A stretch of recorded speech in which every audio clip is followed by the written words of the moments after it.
Dude, me and Neville have been Yeah, hanging. I look forward to it. I wake up and every morning now I look forward to it.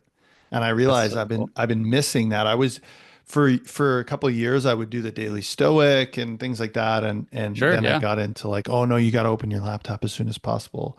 And I've really loved just hanging with Neville, reading Neville, and then like basically that's reading the Bible because he just quotes the Bible all the time. Yeah. And then just I journaling I on like like his book a lot, man. He's got a couple takes that I still have to wrap my head around and I'm not always yeah, sure, but for the most part, there's some of his language scares a lot of Christians, but I think when you really dig into the what he's actually saying and just study the word, it's like yeah. I think it's really good. someone like you, like an open-minded Christian can understand where the connections are. Like I feel like every Christian agrees that there is divine in all of us. If they don't, then they're not Then actually a Christian. they're not Christians, right? They might say they are, Right. but they haven't read the book, man. Exactly. So I find Yeah. this, and I see this all the time, Zach. Christians who outsource everything, and I'm not talking like outsourcing to God. I'm saying they don't take responsibility for their shit Yeah. because it was God. And then there's like this whole like lack of Yeah. faith Yeah. that they can do it. Yeah, dude. And it's fascinating to me that The guy who we went to his event, now lots of people spoke, but his name's Andrew Womack. One of his best teachings is on the sovereignty of God. And he basically leads off with the sovereignty of God is the worst taught doctrine in the Christian faith, and it has ruined the lives of more Christians than any other doctrine interesting. that's ever been taught. And what it has become is a doctrine of convenience Mm, because it's sure convenient to be able to just say, oh, that happened because it was God's will. Oh, God is sovereign. God's in control of everything. God is omnipresent and omniscient and omnipotent. And so if a bad thing happened, it must have been God's will.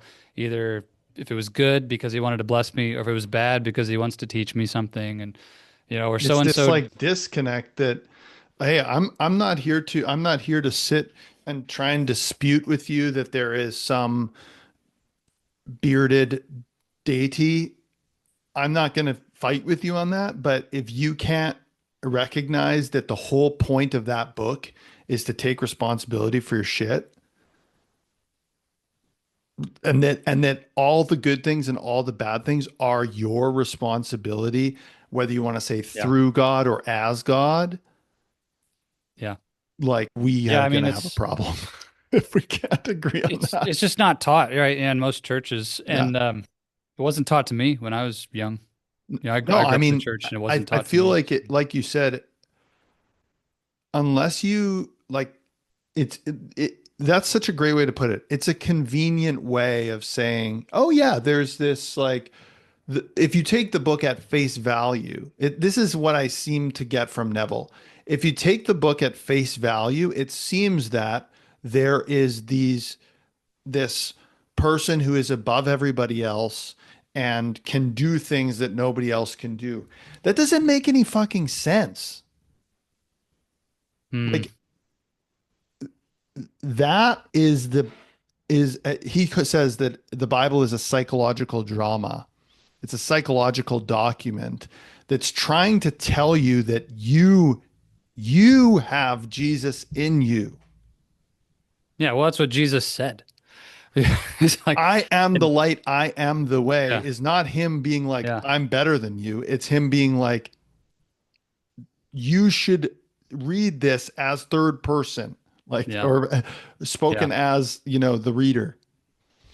Yeah, I mean, Jesus in the flesh, when he was still on the earth, told the disciples, it is better for me to go so that I can send you my spirit, the Holy Spirit, to be in you, and that each of you can walk in the power that I have.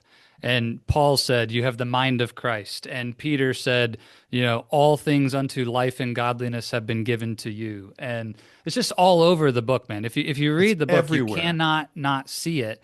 The problem is people have kind of that the glasses or the tinted lenses put over their eyes to not see it because A, they don't read it for themselves, right? They rely on their pastor to just tell them what it says. And then for two, even if they read it, they don't want to hear that. So they Hmm. don't hear it. They hear it, but they Hmm. don't hear it, right?